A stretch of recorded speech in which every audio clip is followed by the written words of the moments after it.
on this voice called app. I said voice called app.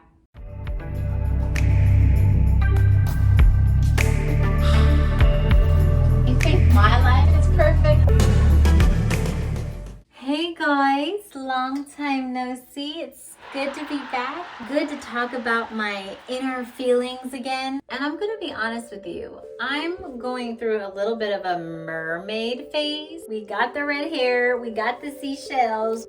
Also figured we could zoom in a little bit so you can appreciate the face and the necklace that I got for free at the Mermaid Society Festival, which I can talk about briefly in this video since we're on the topic. So I got wind of a mermaid festival on my Instagram feed.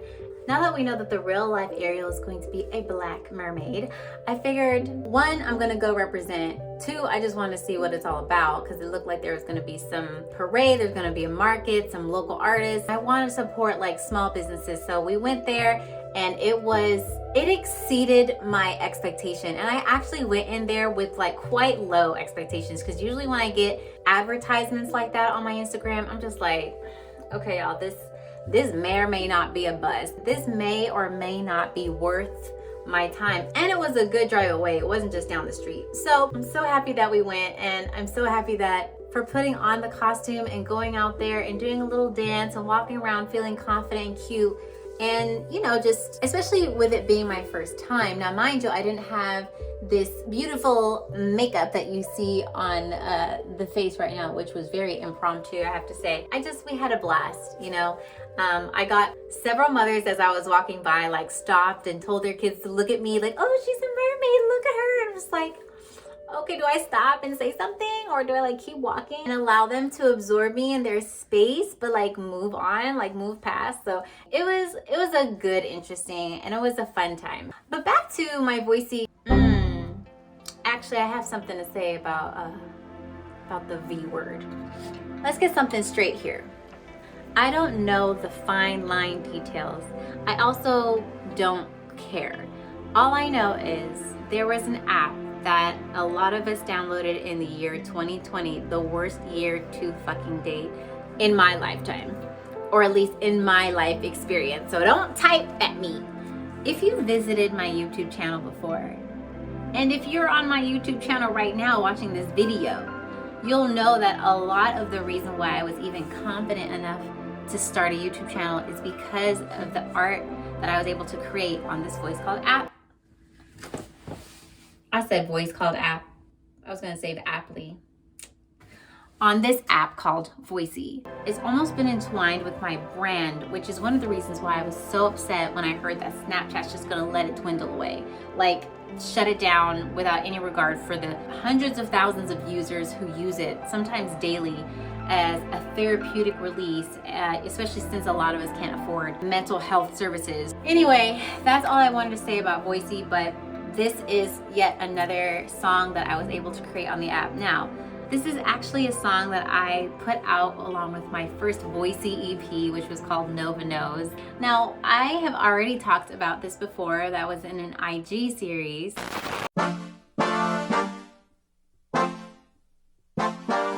Hey you guys, welcome to another Nova Knows reaction video. Instead of reusing the footage that I had when I was talking about my EP 2 years ago, I wanted to reflect on it a little bit more and be able to see how I'm feeling about it right meow. So in the original video of me explaining what the Ariel video I had is, I am talking about, I believed 2 years ago that when I was in high school, I must have had this egoist trait, which is, from like surface level reading about it, it sounded like it was the opposite of being a narcissist, where a narcissist will look at themselves and like love everything about them, or like love the attention and think that they're so great, whereas an egoist usually wants to make themselves smaller in a space, doesn't want to attract too much attention, and doesn't want to be center stage, main focus, all of that. But really all that to say is that was just a coping mechanism. And now that I've had some time to really think about what I've experienced when I was younger that led me to even write this song, What I really wanted to be able to express is when I was younger, I resorted to a lot of drinking and some drugs and the pursuit of the male gaze. So the thought process I had as a child, essentially, was just not healthy, to say the least. I couldn't articulate that I was sad because of this well-kept secret of me being adopted, and it was almost like everyone else in my life knew but me.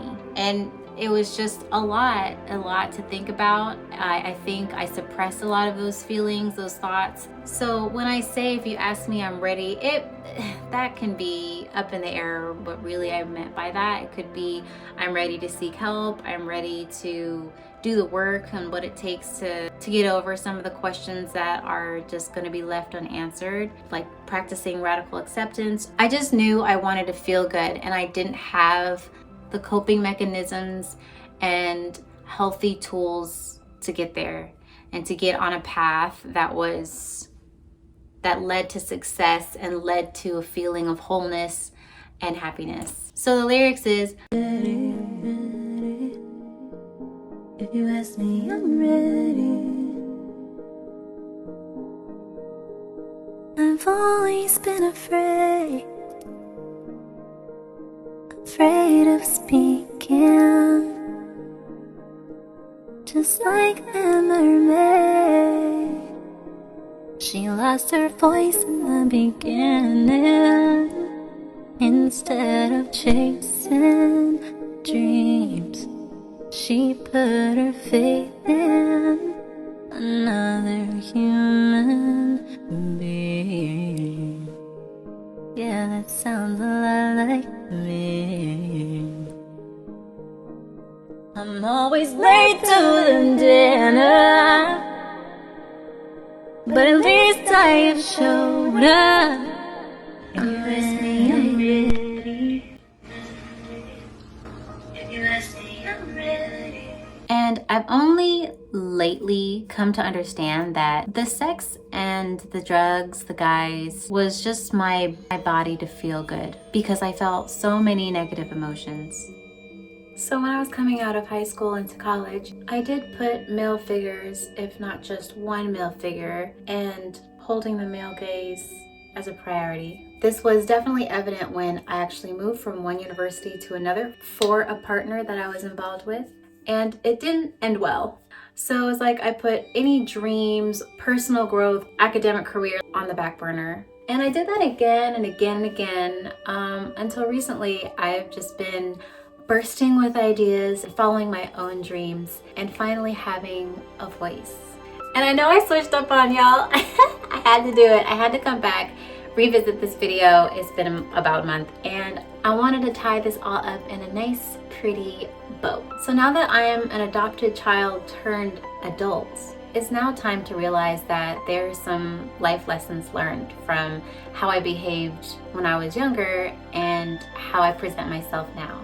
And in recent years, I've learned that speaking up yields so much more rewarding results than staying quiet. And having traits of an echoist taught me that if there's an opportunity to say something, don't overthink it, don't hold back, believe that what you have to say will mean something and say it anyway. Similarly, if there's an opportunity where you can experience something new, people always tell you to just go for it, like try it out, just do it anyway. I am telling you, from experience, it's gonna be okay. The worst that can happen for speaking up is a conversation could spark. And even if the conversation goes dull or awkward, it's something you can laugh about later. The exchange will be fleeting. It's not something that's gonna last forever compared to this already short life. So I beg you, the next time that you feel like you can contribute to a conversation or a topic that you can relate to, that you can actually speak on, just think about how you can enrich that conversation. But if you don't say it, they'll never know. Also in recent years, I've learned to grow to love myself first. You know, it's not fun putting others ahead of yourself. That cup doesn't get filled because you're always making sure the other person is satisfied, when what really matters is you. The moment my needs and my focus on myself were met, I finally felt in control of my life. Oh, why did my voice crack? I finally found, wait, what? I finally felt that I had control of my life. That journey and that path was mine, and no one could take that away from me. I want to end this video with this. You are worthy of being heard, and you're worthy of being seen, but you're not going to be understood unless you speak up and say your truth.